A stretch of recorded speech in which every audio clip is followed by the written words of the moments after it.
ایک صاحب معلوم کرتے ہیں، اگر کوئی آدمی معراج کے معجزے کا انکار کرتا ہے اور کہتا ہے کہ یہ ممکن نہیں ہے تو ایسے آدمی کے بارے میں کیا حکم ہے؟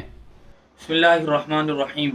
مذکورہ سوال کا جواب یہ ہے کہ اللہ تبارک و تعالیٰ نے حضور اکرم صلی اللہ علیہ وسلم کو ان کے 23 سالہ دور نبوت میں بہت سے معجزات عطا فرمائے۔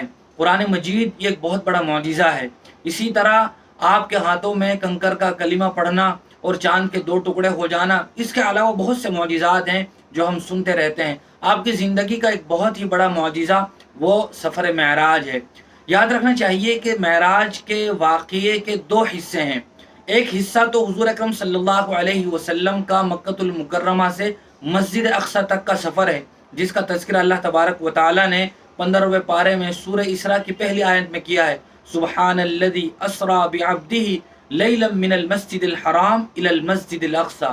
اسی واقعے کا دوسرا حصہ حضور اکرم صلی اللہ علیہ وسلم کا مسجد اقصی سے لے کر آسمانوں تک جانا اور اللہ تبارک و تعالیٰ کے سامنے پہنچنا، زیارت کرنا اور ہم کلامی کا شرف حاصل کرنا، یہ حصہ ہے۔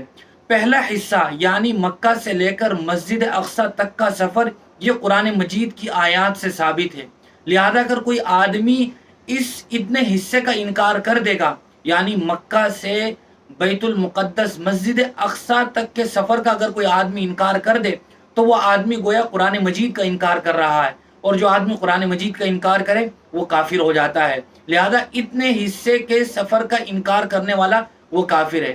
جہاں تک تعلق ہے اگلے حصہ یعنی مسجد اقصی سے آسمانوں کا سفر اور پھر آگے کا سفر سدرۃ المنتہا اور عرش پر جانا، وہ احادیث مشہورہ اور احادیث سے ثابت ہے۔ اگر کوئی آدمی اس حصے سفر کا انکار کرتا ہے تو آدمی کافر تو نہیں ہوگا، البتہ وہ گمراہ اور فاسق ضرور ہوگا، کیونکہ احادیث میں یہ پورا واقعہ اور آسمانوں کی سیر، جنت اور جہنم کی سیر موجود ہے۔